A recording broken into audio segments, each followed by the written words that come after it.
જય શ્રી કૃષ્ણ મિત્રો, ચાણક્ય નીતિના 11મા અધ્યાયના પહેલા પાઠમાં આપનું સ્વાગત છે. મૌન એ સૌથી મોટું તપ છે.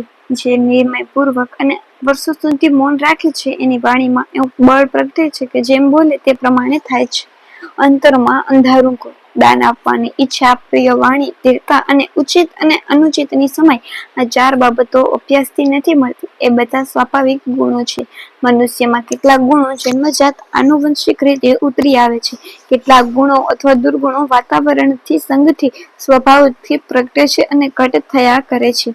દાન દેવાની ભાવના, મધુર વાણી, ધીરજ અને સમજદારી તથા એવા બીજા કેટલાક ગુણો પરંપરાગત અભ્યાસથી ન આવે, પરંતુ વંશની સરકારી પરંપરાથી સહજ રીતે આવે છે, અથવા તો આપણી સમજની બહાર એવા કોઈ અજ્ઞાત કારણોથી આવા ગુણો સ્વભાવથી જ ખીલતા હોય છે. આથી જ 2 સગા ભાઈઓમાં એક ઉદાર હોય, બીજો લોભી અને એક બહાદુર હોય તો બીજો બીકણ, એક બુદ્ધિમાન હોય તો બીજો બુદ્ધુ, એવું બની શકે છે. શાળાના ભણતરથી સદગુણો પ્રગટે છે એવું 100% કહી શકાય નહીં. એટલે જ ભક્ત કવિ અખાને કહેવું પડ્યું, પંડિતને પંડિતાઈનું જોર પણ અંતરમાં અંધારું ઘોર. સ્વધર્મ જ ઈચ્છનીય છે.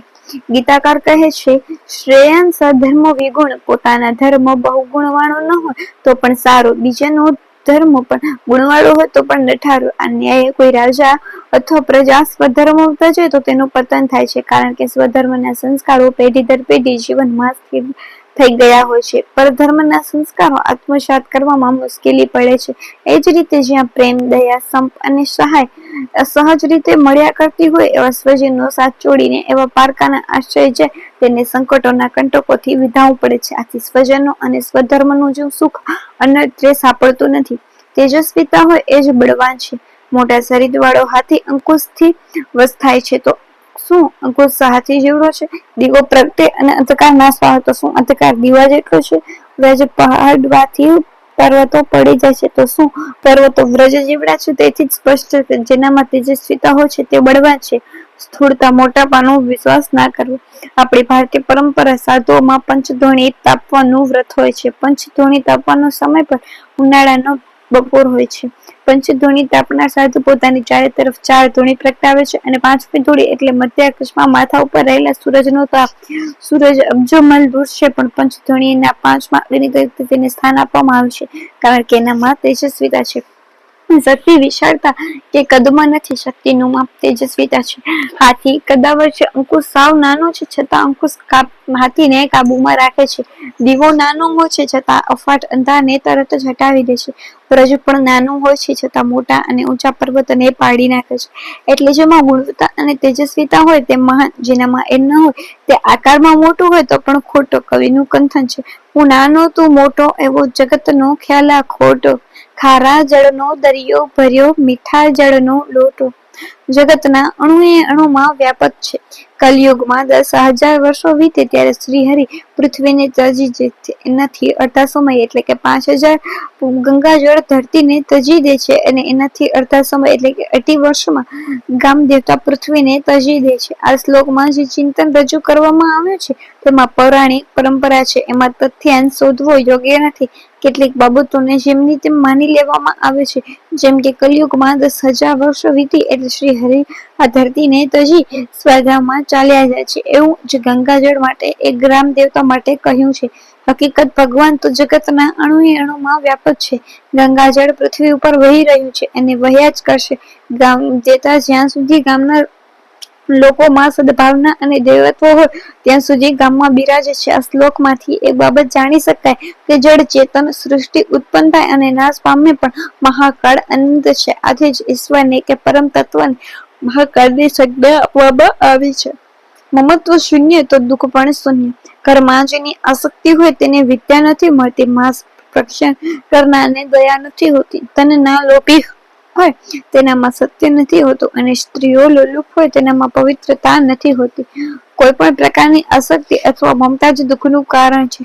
આવું મમત્વ દૂર થાય તો પછી મનુષ્ય સુખ દુઃખ, હાનિ લાભ, પાપ પુણ્ય, યશ અપયશ જેવા દ્વંદ્વોના પ્રભાવથી મુક્ત થાય છે.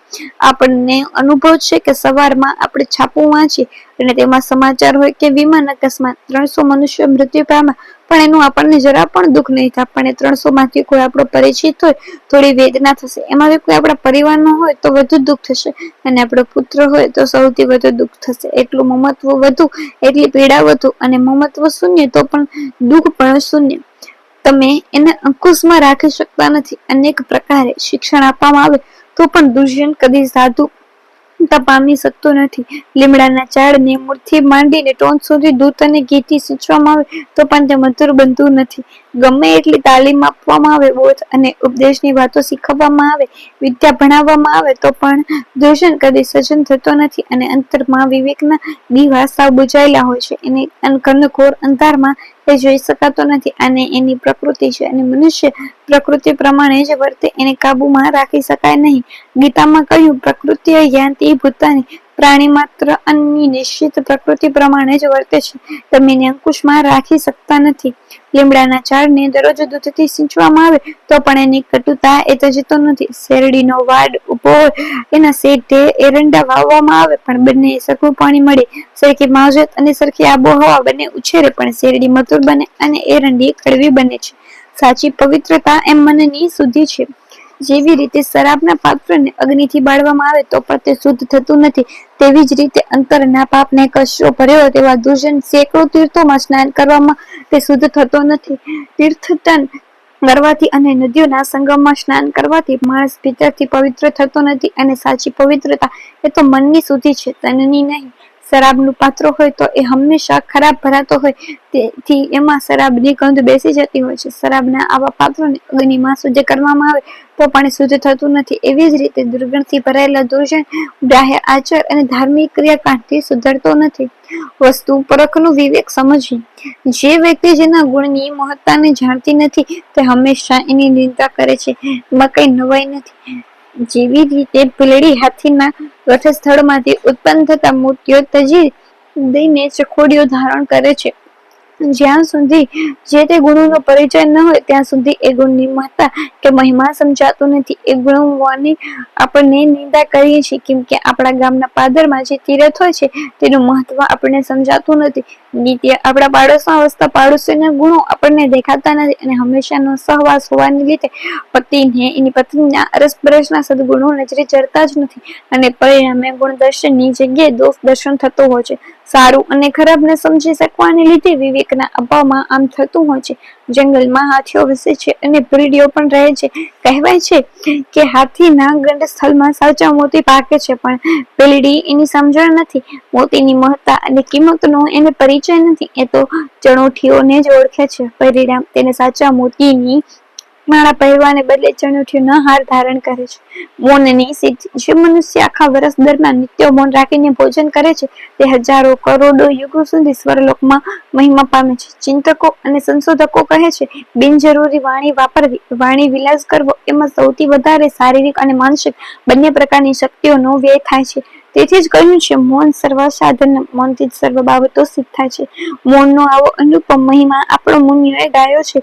મૌન એ સૌથી મોટું તપ છે. જે યજ્ઞ અનેક વર્ષો સુધી મૌન રાખે છે એની વાણીમાં એવું બળ પ્રગટે છે. એમ જેમ બોલે છે તે પ્રમાણે થાય છે. ઋષિઓના વરદાન ફળતા તેનું કારણ મૌનથી પ્રગટેલી દેવોની વચન સિદ્ધિ હતી. સંસારમાં સાધારણ વ્યવહારોમાં પણ મૂંગા રહેવામાં મજા છે. કોઈ આંદોલન ચાલતું હોય અને એમાં સફળતા મળે તો ફાયદો આગલી હરોળમાં ઉભેલાને થયો, એટલો જ લાભ છેલ્લે ઉભેલાને પણ થાય છે. પરંતુ આંદોલન નિષ્ફળ જાય તો આગળ ઉભેલાને પડકાર કરનારને હણાય છે. ન બોલ્યામાં 9 ગુણ એવી કહેવત પણ શાણપણ થાય છે. તો અહીં પ્રથમ પાઠ પૂર્ણ થાય છે. મળીએ બીજા પાઠમાં. જય શ્રી કૃષ્ણ.